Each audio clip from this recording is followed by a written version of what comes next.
In an 80s drug fury, Glen Campbell brandished a revolver at his wife. He flung chairs across upscale restaurants. He publicly tore her girlfriend's dress. That's not the worst. The rhinestone cowboy singer had a dark side nobody talks about. Cocaine binges, violent confrontations, and a buried scandal that nearly destroyed him. Even crazier, his secret Elvis Presley acquaintance may have saved his career. We expose the stunning truth about the guy who deceived America for decades today. Glen Campbell was born in small Billstown, Arkansas, on April 22, 1936, small enough to be invisible on most maps. His family was impoverished. They were poor cotton growers during the Great Depression. Life was rough from the start for Glen, the seventh of 12 sons. There was no power or luxuries, just hard work and sweltering field days. Glen picked cotton for neighboring farmers as a child, earning slightly over $1 per 100 pounds. Hand blisters and backache resulted from that work. The Campbells survived because of it. Glen nearly drowned in the small Missouri River. His lips turned blue, and everyone thought he was gone except his brother Lindell. Restored him. That moment haunted Glen forever. He believed he was preserved for more. The $5 Glen's father saved to purchase him a guitar changed everything. The boy was inspired by the huge sacrifice. Glen learned to play faster than planned with Uncle Boo's help. Not being able to read music didn't matter. His ear was unique. He was infatuated with Django Reinhardt's music and saved his coins to buy his records. He would sit for hours, copying every note and rhythm until it was perfect.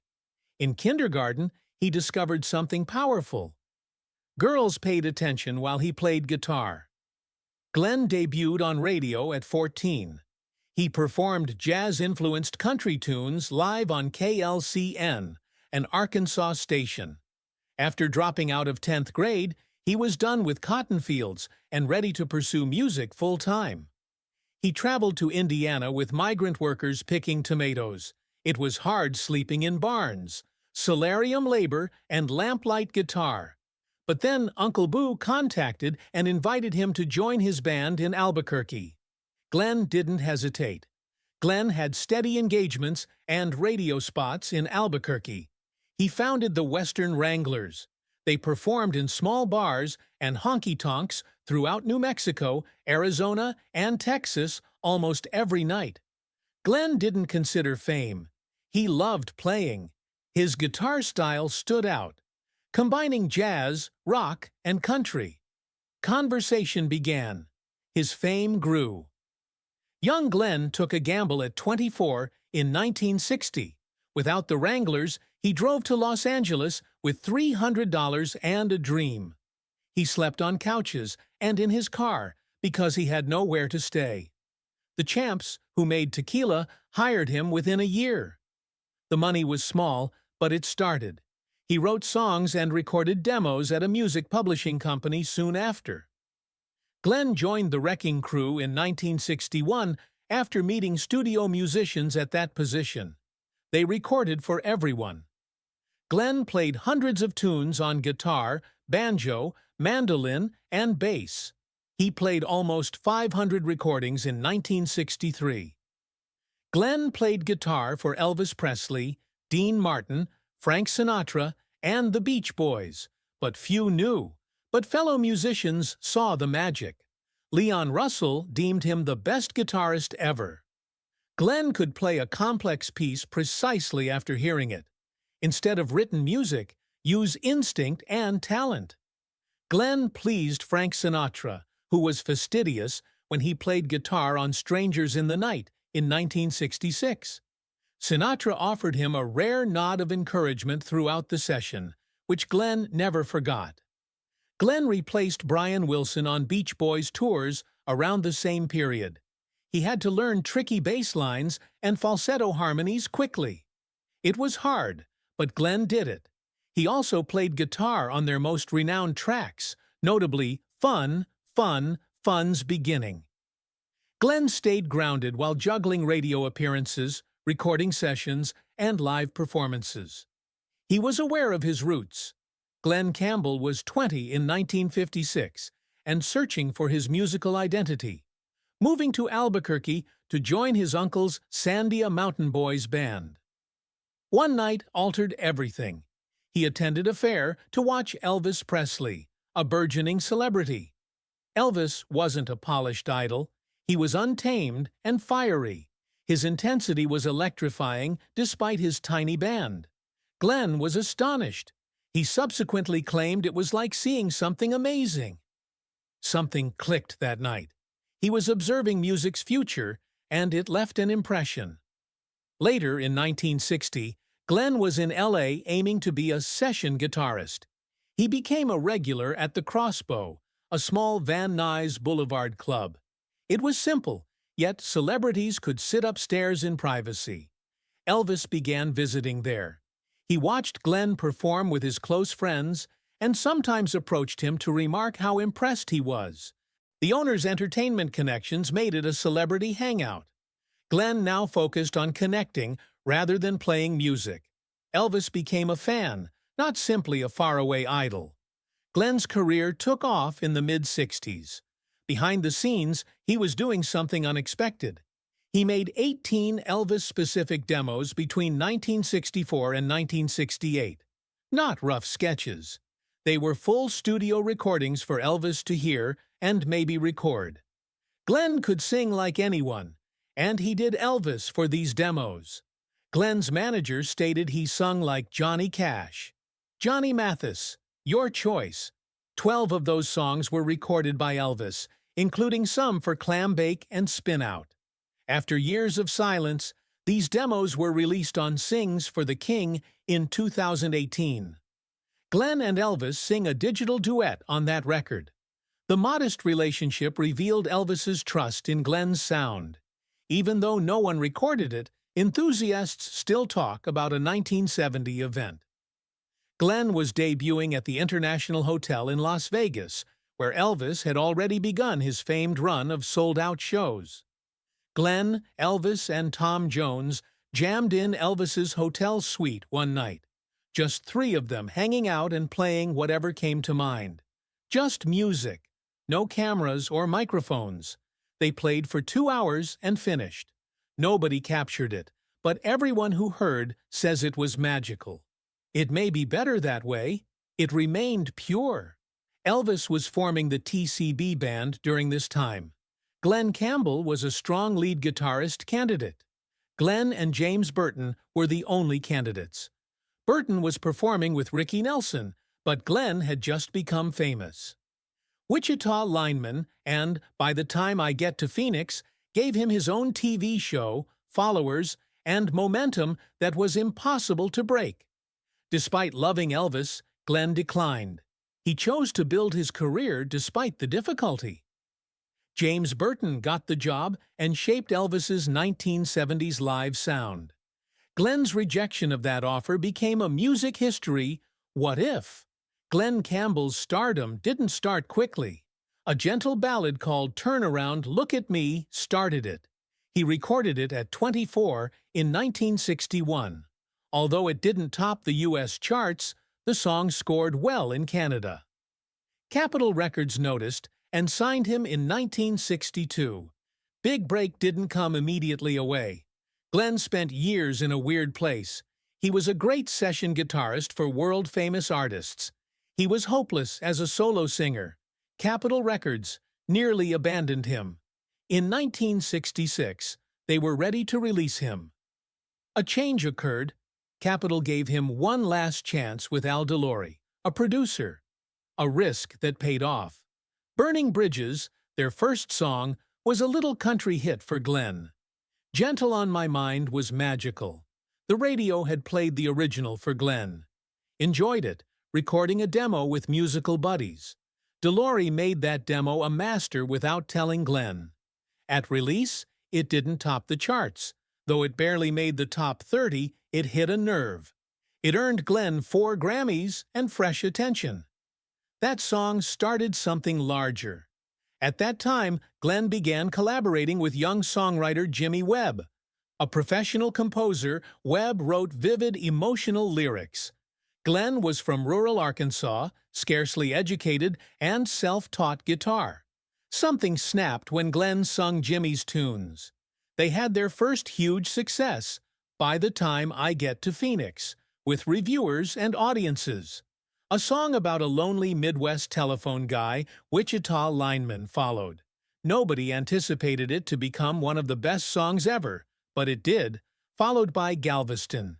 Every song was a great mix of music, voice, and emotion. Glen made Jimmy's complex song appear easy, while Jimmy gave him new artistic depth. Success increased. Glen won CMA Entertainer and Male Vocalist of the Year in 1968. Wichita Lineman, his album, placed above the Beatles' White Album on the Billboard album chart that year, surpassing Jimi Hendrix. Country singing was no longer his specialty.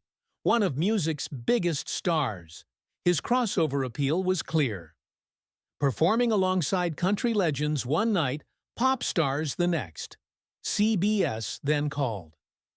In the summer of 1968, CBS hired Glen to host their variety show in place of the Smothers Brothers, but viewers adored him. His easy charisma, warm grin, and familiar voice were well known. The network handed him the Glen Campbell Good Time Hour. It was an instant hit when released in January 1969. Big guests, money, and audiences characterized the show. Ray Charles, Merle Haggard, and Cher wanted on Glen's show. Even Steve Martin and Rob Reiner wrote comedy behind the scenes. Glen wasn't merely a singer, he was famous on TV. With his TV success, Hollywood awarded him a film role. The Cool Ones, a bizarre teenage musical, was his film debut. Though unsuccessful, it was Glen's debut film. True Grit followed. This moment was serious. Starred with John Wayne. Portray LaBeouf, a young Texas Ranger. Though Glen's acting was criticized, the picture was a hit. It earned John Wayne his only Oscar, and Glen received one too. Singer of Film's title song. That song gained him an Oscar nomination and charted, adding to his hit list. Glen Campbell's love life exploded in the early 1980s. His relationship with Tanya Tucker went beyond romanticism. Moving pandemonium. In his 40s, Glen. Tanya, barely 20. Age wasn't the issue. It was drugs, fights, and violence. In anger at a Beverly Hills restaurant, he threw a chair across the room. Tanya allegedly punched him so hard she may have broken a rib. It continued. Glen's autobiography indicated that Tanya tried to slice her wrists while high on cocaine. Their relationship was so intense that their relatives joined in. Fighting erupted like a bad Western, with chairs flying and tempers blazing. After the dust settled, Tanya sued him for $3 million for abuse. Still, years later, she said what they shared was passionate and unforgettable, something she'd never feel again. Glen's problems went beyond Tanya. His cocaine and alcohol addiction revealed a darker side that frightened others. His wife Kim claims he pointed a gun at her during a drug-fueled tantrum. Those were hardly unique moments. Public outbursts, domestic violence, and horrible events occurred. Glen ripped Tanya's dress off in public during an altercation.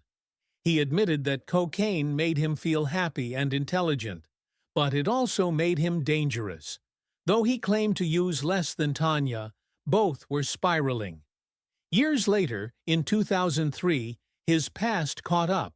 He smashed his BMW while inebriated, escaped, and kneed a policeman upon booking. Giggling in an Arizona Diamondbacks shirt, his mugshot went viral. A man who seemed so polished on TV was humiliated. He boasted of being sober since the late 80s. His arrest showed otherwise. Personal life wasn't better for Glen. He married young, starting at 17 to a pregnant 15-year-old. That marriage ended quickly. He had 3 children from his second marriage. It ended in the mid-1970s, shortly before he married his friend's wife, Sarah Barr. A month after divorcing his second wife, he moved in with Sarah. Even his ex was astonished. Sarah and Glenn had one son, but their marriage failed too. In a devastating twist, Glenn left 3 of his second marriage children out of his will. Some said they couldn't visit him when he had Alzheimer's. After his death, his family fought over his $50 million fortune, revealing years of pain. His decisions hurt him. They deepened. As his addictions worsened in the 1970s, so did his stage conduct. Fans never knew what to expect. He mumbled rhinestone cowboy lyrics and blamed the band for playing too quickly. He lost entire Wichita lineman verses, made up nonsense, and kicked over the mic stand when the crowd booed in Vegas. He was so out of it during a TV Christmas special that the network had to modify it. He was supposed to sing 3 songs at the Grand Ole Opry, but he only made it halfway through one before getting lost. Promoters added sobriety clauses to his contracts, but it didn't help. He later claimed to forgetting entire shows. His downturn terminated his nearly 20-year Capitol Records tenure. The legend survived, but the guy lost control. By 1975, Glen Campbell was declining. His music was declining, and his acting career was ended. Critics were harsh. He looked like a cowboy built to hunt a wooden Indian, one said. The outlook was grim. However, when traveling through Hollywood, a song on the radio hit him hard. Larry Weiss's Rhinestone Cowboy. The words about a struggling performer holding on seemed tailored to him. Unable to stop listening, he repeated it on his Australian tour. Capitol Records suggested he record it when he returned, and he did. Rhinestone Cowboy topped pop and country charts. The last time was over a decade ago. Glen Campbell returned not merely. He was everywhere. He heard another tune that changed everything soon after. Southern Nights by Allen Toussaint played at a friend's house. Glen took the record and ran like a cartoon character, not simply to record it. Campbell completely transformed Toussaint's sluggish, dreamy version. He added a Jerry Reed-inspired guitar lick and made it catchy. No one anticipated it to work, yet it burst in 1977. It topped the country, pop, and adult contemporary charts.